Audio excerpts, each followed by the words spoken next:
चलिए आज एक बहुत बड़े सवाल पर बात करते हैं। आर्टिफिशियल इंटेलिजेंस यानी एआई की इस तेज रफ्तार दुनिया में भारत अपनी जगह आखिर बनाएगा कैसे? क्या हम दूसरों के बनाए रास्ते पर ही चलते रहेंगे या फिर अपना खुद का एक नया रास्ता तैयार करेंगे? आइए इस सवाल की तह तक चलते हैं। हम सब आज चैट जीपीटी और जेमिनाई जैसे पावरफुल एआई टूल्स का इस्तेमाल कर रहे हैं। ये हैं तो कमाल के, लेकिन ये एक बहुत बड़ा सवाल भी खड़ा करते हैं। सोचिए, क्या भारत इन बड़ी बड़ी विदेशी टेक्नोलॉजीज का सिर्फ एक बहुत बड़ा बाजार, एक यूजर बनकर रह जाएगा, या हमारे पास अपनी खुद की कहानी लिखने का भी कोई मौका है? देखिए, आज एआई की दुनिया में हो ये रहा है कि सारी की सारी ताकत मुट्ठी भर बड़ी कंपनियों के हाथ में सिमटती जा रही है। और ये कंपनियां भी दुनिया के कुछ गिने चुने कोनों में ही हैं। अब ये जो सेंट्रलाइजेशन हो रहा है ना, ये एक बहुत बड़ा खतरा है।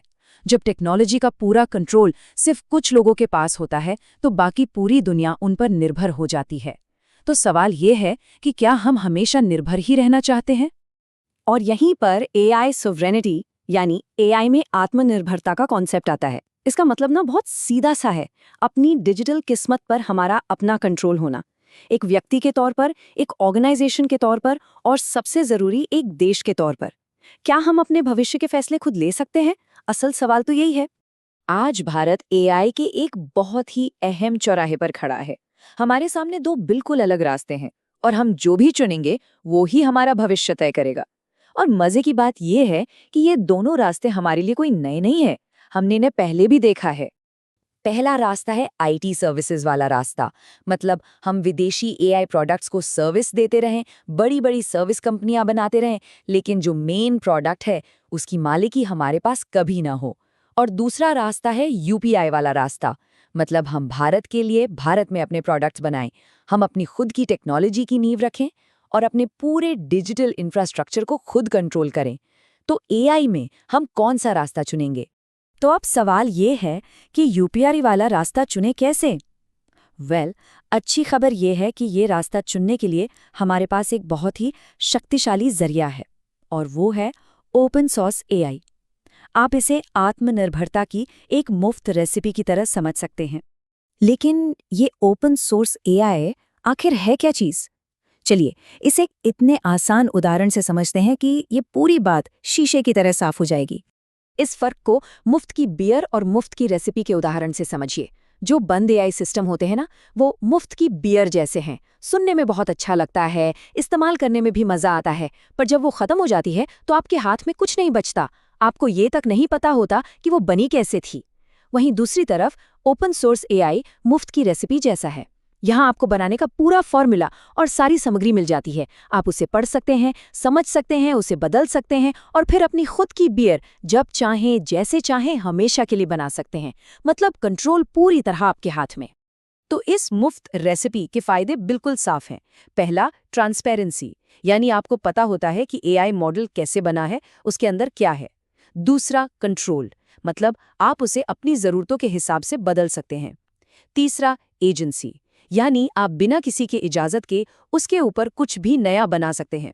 और सबसे बड़ी बात, आपको एक हेड स्टार्ट मिलता है, यानी आपको हर चीज़ जीरो से शुरू करने की ज़रूरत नहीं पड़ती।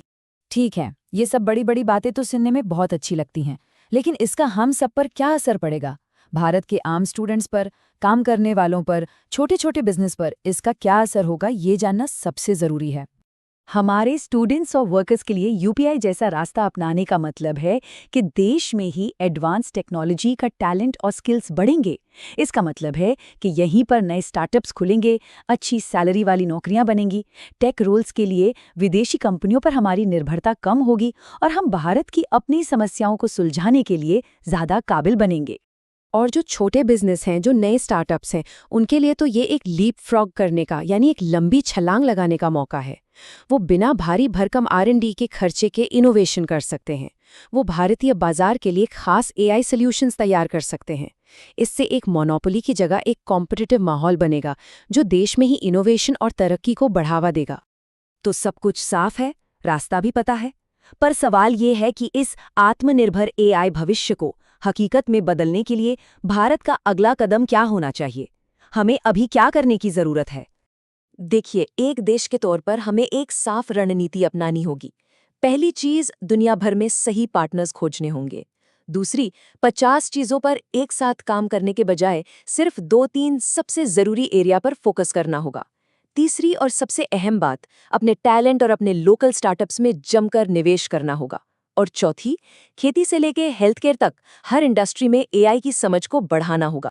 तो कुल मिलाकर आज की इस पूरी चर्चा का सबसे बड़ा सबक ये है कि भारत का एआई भविष्य कोई लिखी हुई किस्मत नहीं है। ये एक चॉइस है, एक चुनाव जो हमें आज करना है। और ओपन सोर्स वो रेसिपी है जो हमें अपनी यूपीआई जैसी सफलता की कहानी दोहराने और अपने डिजिटल भविष्य की बागडोर अपने ही हाथों में लेने का मौका देती है। तो सवाल फिर वहीं आकर रुकता है, आईटी सर्विसेज का रास्ता या यूपीआई का रास्ता? एक सर्विस देने वाला देश या एक टेक्नोलॉजी बनाने वाला देश? भारत कौन सा रास्ता चुनेगा? ये फैसला हम सभी का भविष्य तय करेगा।